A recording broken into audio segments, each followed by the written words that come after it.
Minimizers manage their stress by reducing issues.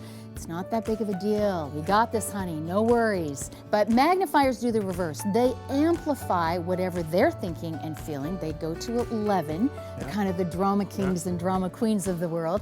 They feel things intensely. So when a minimizer and a magnifier get together, there will be friction. Why are you so emotional?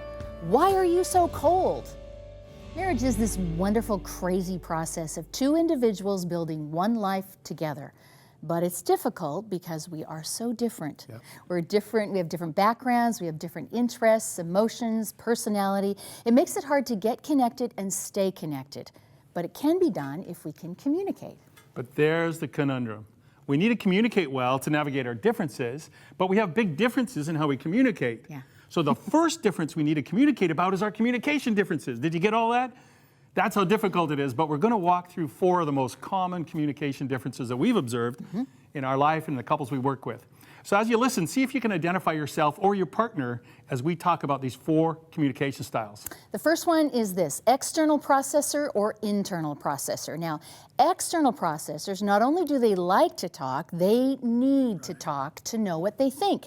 It's how they figure out life, it's how they figure out their emotions, their thoughts, even who they are.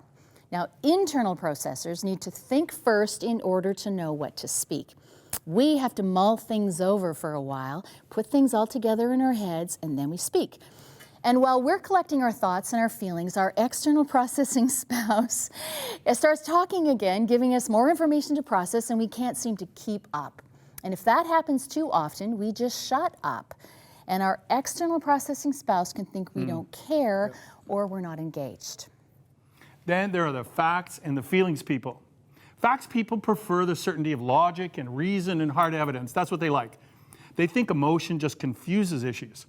When they're listening to their spouse, they often try to filter out the emotion in order to deal with the facts. Now, feelings people do care about facts, but they feel first. Maybe emotions matter more to them.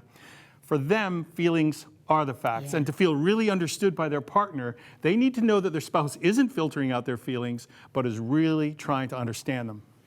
Then there are minimizers and magnifiers. Now, those titles kind of speak for themselves. Minimizers manage their stress by reducing issues.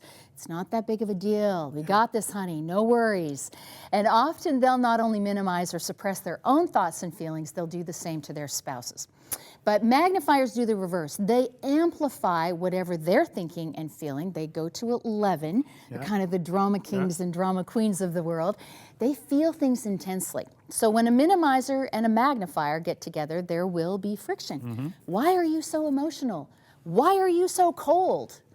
So in our relationship, Neil's a minimizer. And early... Well, not that much. Case in point, early in our marriage, I would think that he didn't care about some issue that had come up or that he didn't understand how serious it was. So I would magnify and then you would minimize all the more. And it was a communication pattern that we had to recognize and had to correct, but it was just based on our differences.